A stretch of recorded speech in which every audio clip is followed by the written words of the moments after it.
and 1053. We are currently operating as a subcommittee. Would love to hear your bills and hear your testimony. Okay, thank you very much, Mr. Chairman and members of the subcommittee. I'll begin with 1052 and try to make it brief. First of all, thank you to you and your staff. I'm happy to take the amendments regarding progress reports noted on page 3 of the analysis. We've talked a lot about the rising cost of higher education and about the increased fees and tuition at all 3 of our systems. And we certainly have seen the students themselves demonstrate their rightful unhappiness with those increased costs. And in the midst of those debates, we've often forgotten that one of the most significant parts of the escalating costs of higher education in California are instructional materials. And we have, frankly, a monopoly in this state where 5 or so publishers publish textbooks, and many of them are of fine quality, but they publish textbooks that it boggled my mind when I really understood what the going costs are. And families, middle-class families and students write these checks like it's just part of the deal. $240 for a Statistics 1 textbook, community colleges, as one example. We can do better, and I look at my Republican colleagues here on the sort of philosophical issue of free enterprise and competition. My bill here does not say that the state should take over textbook production. Just the opposite. We say let's put the development of instructional materials out to the competitive process. Senator, can I interrupt you for a second? We have a quorum right now, and one member needs to get back to committee he's chairing. So let's take the role of... Just about to give my best line, too. Call the roll, please. Block. Here. Olson. Yes. Asajian. Brownlee. Fong. Here. Galgiani. Lara. Miller. Portantino. We have a quorum. Thank you, Mr. Fong. We have a quorum now. Senator, thank you. Begin. I forgot that line, but it was a good one. Our proposal here is to put the development of instructional materials out to bid, and that's the Silicon Valley, the nonprofits, the publishers themselves, and any other interested person or entity to compete and show a group of faculty across all 3 systems that they can produce quality instructional materials in the 50 most popular courses across the 3 systems, and show that they can produce those quality products online for free and in printable fashion at $20 or less. Now, what is the advantage of web-based materials? Of course, it's fairly obvious. There's the opportunity for interaction between faculty and student. There's the easy way of adapting and updating materials in ways that you can't do with textbooks without starting all over again. And unfortunately, that $240 that I mentioned, in across the board, that's often repeated because the textbook itself gets out of date relatively quickly. We say let's use open education resources to provide students with the highest quality textbook for a fraction of today's cost. And if we do this for the 50 top courses across all 3 systems, we estimate that in 2 out of 3 systems that the cost savings for students would be greater than the most recent tuition increases. It's about equal at the UC. It is more than offsetting. In fact, a gain for students net at the CSU and the community college. I urge an aye vote. Thank you, Senator. Now we'll hear witnesses in support. You've got 6 minutes, however you wish to divide it up. All right, thank you for inviting me to speak, Mr. Block and the rest of the Assembly. My name is Larry Green. I'm a professor at Lake Tahoe Community College. And I just want to let you know that first day of class for most of my classes is a really tough day. that's when I have to tell my students, yes, they must buy that textbook for $200 or $240. But fortunately, just a year ago, we saw that there was a new program called Open Educational Resources, and we looked at all the textbooks, and we realized that there was an elementary statistics program that was as good or better than the rest of them. So we did adopt that book, and that first day of class was not a bad day. It was great. The students, I could just tell the students, go online, access the book. If you want a printed version, it's very reasonable. Just go to go to the bookstore and pick it up. And I'm happy to say that 2 weeks ago, I graded my final exams, and every single one of my students in that course where we used an open educational resource textbook passed the class who took the final exam. I attribute this because our students, they're doing not well financially, and they're at a big disadvantage if they don't have a job, they don't get the book, and they fail the class. If they do have a job, they have to increase their hours, and then they don't have enough time to study, and they also don't do well. So I urge you to support this bill. Thank you. Thank you. Next witness. Thank you, Chairman Block and committee members. My name is Heaven Edwards. I will be a sophomore majoring in political science at UC San Diego, and I am an intern this summer for CalPERG. The cost of textbooks is a huge issue for students on my campus and across the state, and it continues to grow worse as the prices rise at more than 4 times the rate of inflation. I would like to share with the committee some of my first-hand experiences with textbooks. I work at Geisel Library at UC San Diego, specifically in what is known as course reserves. Campus libraries oftentimes offer high-demand, required course material for limited checkout times, 3 hours at a time at UC San Diego and 2 hours at Davis. Furthermore, on average, there's only 1 copy available for every 50 students enrolled in the class.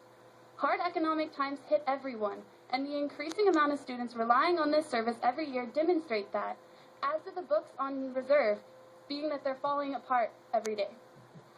I remember walking into the bookstore my first week as a freshman, hoping to buy most of my books used. However, oftentimes professors want the latest edition of a text, or the bookstore is sold out of used copies. Digital texts won't experience neither the wear and tear I've seen at the library, nor will they run out like I've seen at the bookstore. This morning when I was preparing my testimony, I made the mistake of calculating how much money I spent my freshman year on textbooks. I took 13 classes and spent over $1,000 on textbooks alone. The cost would have been much higher, but luckily about 1/3 of my textbooks were used. Sadly, I'm not the only one who's experienced these difficulties with textbook costs. In fact, this is becoming an increasingly common trend.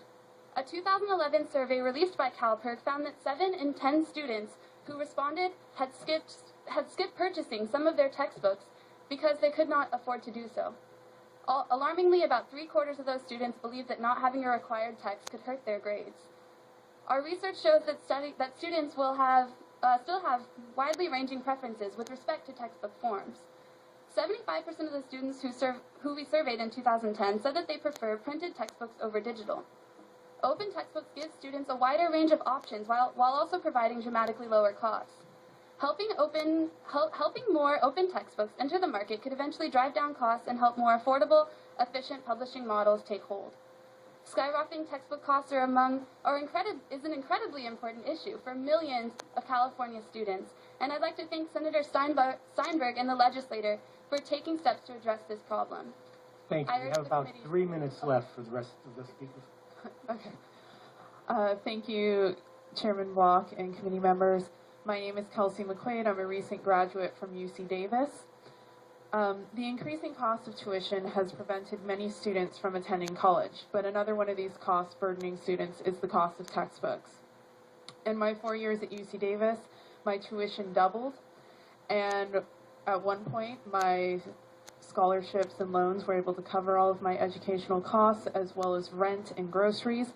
But in my last 2 years, I found myself taking out an additional $1,000 in loans and working over 20 hours a week at the coffee shop on campus to try to afford my textbooks alone. We cannot have our students sign their lives away to debt in order to cover the cost of textbooks. I myself, in my last quarter, decided that I didn't want to take on the extra cost of buying my textbooks. That was a huge risk for me to assume with my grades, and my overall learning and education experience suffered for it, but I was already taking out $7,000 in loans that year and didn't want to take out more, and was already working 30 hours a week and couldn't take on more and still be able to study for my classes. But this isn't just an issue for me or UC students. My little brother is at a community college in Orange County, and his intro to philosophy textbook was $138. His class cost $128. So my family has been hit by all sides with textbook affordability issues. We can't have our community college students pay more for a textbook than the class. It's insane. And with the rising cost of tuition, this is one way to alleviate the burden on families and students, and I urge an aye vote. Thank you. About 1 minute each for the last two, and then just state your name after that. Okay. Hi, my name is Sarah Couch. I'm here on behalf of the California State Student Association that represents 427,000 students. I am a recent graduate of Sacramento State and now a master's student there. All through college, I've worked 2 jobs to pay my own way and go through college, and I'm proud to do that. It's been an amazing experience. I've easily spent over $800 to $900 a year on textbooks. On top of that, I just want to say that this is a bill that supports the affordability of the CSU and public higher education, and will bring us into a new age that we're excited to go into, and the California State Student Association is proud to support this bill. Thank you very much. Last witness. Hi, I would like to thank the Chair and Assembly Higher Education Committee for having me. It's a real honor to be here representing college students. My name is Katie Burba, and I'm an 18-year-old sophomore at California Polytechnic State University, San Luis Obispo, majoring in modern languages and literature. My freshman year was a very eye-opening experience, including financially. I knew tuition, housing, and dining bills would be a burden on me and my family, but I did not expect textbooks to be a significant part of the cost of college. I was wrong. Cal Poly is on the quarter system, which means we have to buy a whole new set of textbooks every 11 weeks. I went through my receipts to figure out exactly how much I spent on textbooks.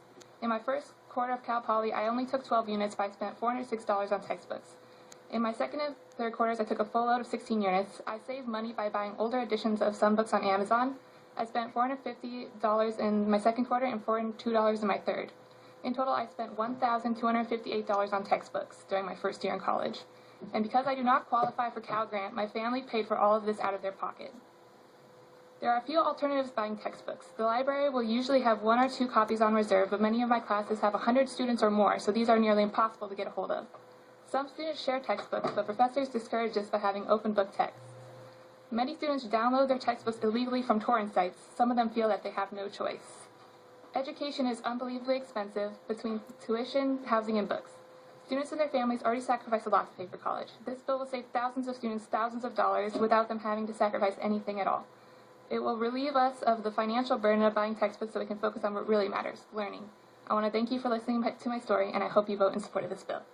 Thank you. I want to thank all of you for your remarks. A very good testimony, and presented very quickly. I appreciate that. We have a lot of bills today. Now we're going to just hear from the additional witnesses. State your name, organization you represent, and that you support the bill if you do. Rich Copenhagen with the Student Senate for California Community Colleges, student at College of Alameda, and support. Thank you.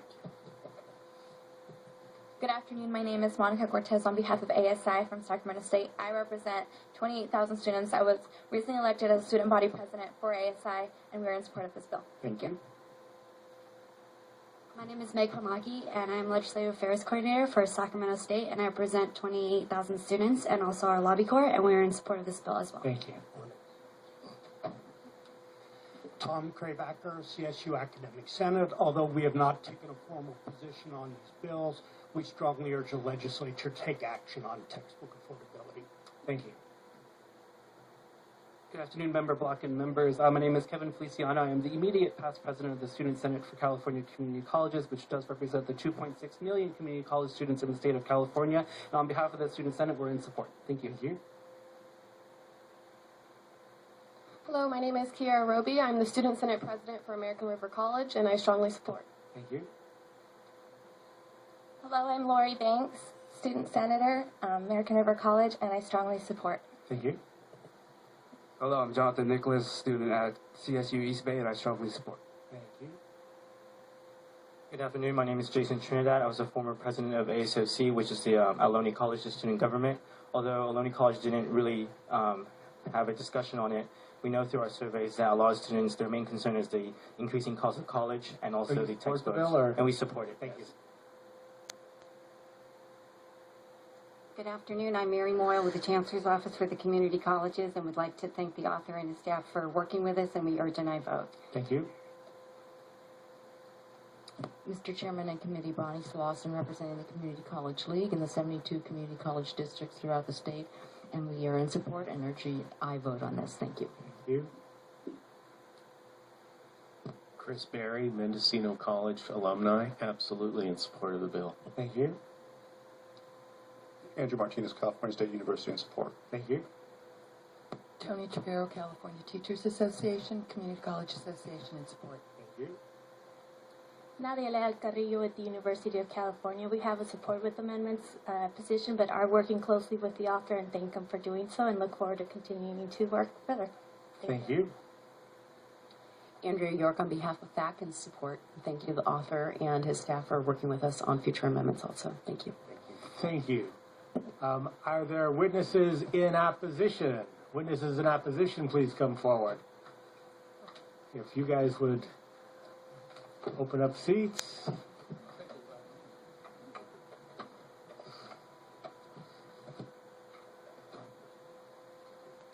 I'm Steve Rhodes. I represent the American Association of Publishers.